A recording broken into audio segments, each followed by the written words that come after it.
lot of the U.S. conversation around science research is, oh, China's papers, they fake the data. Yeah. They're not really good. They're not where we are. And I think this has been a unfortunate viewpoint in the U.S.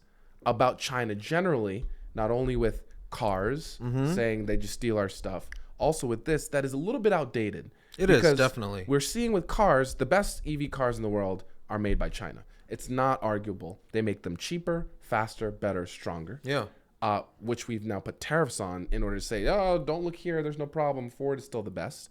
And AI is taking a similar, in terms of our posture, a similar political stance that China doesn't really know what they're doing. This is not really a big deal, blah, blah, blah. And I think we need to be careful about ascribing a narrative that may have been true 15, 20 years ago. Yeah. That's certainly not true now. That's certainly not true We've anymore. covered Chinese research. We've covered the hexagonal diamonds Yes. that were first created by China. Everyone's been going after them. Yes. But 2 labs in China were going after them, and actually one of them succeeded, Yes. right?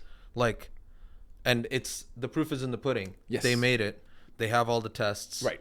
And there's peer review papers. Again, you can, and it's out in nature. It's out in nature. Right. And we always talk about, well, this and that. So now that we've given that context, let's talk about these 2 new papers. Yeah, these papers are pretty incredible in the fact that they're the first peer-reviewed paper from a sort of premier AI large language model, right? You have like obviously ChatGPT, Gemini, Grok, all of these large language models, but they haven't actually published anything that shows sort of, okay, that, you know, I'm sure that the team at DeepSeek has kept some secrets to themselves, but the fact that they've actually gone out and published this peer review paper is, I think, quite a watershed moment for the AI community, right? Because they're trailblazing this idea that maybe AI is a part of open science, and maybe it should be out in the open, just like normal science, right? Where it's like, you, as a scientist, you find something cool or you make something cool, you put it out in a peer-reviewed paper, right? And you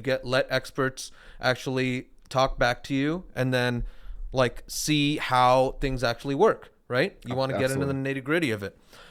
In the technical details, this paper is quite interesting because it tells us some of the tricks that they used in actually making it possible to train something like DeepSeek on perhaps only H800s. Again, maybe not, right? There's always a possibility that they're not totally forthcoming. Right. They've sort of laid bare some of their strategies, and I think that's quite interesting.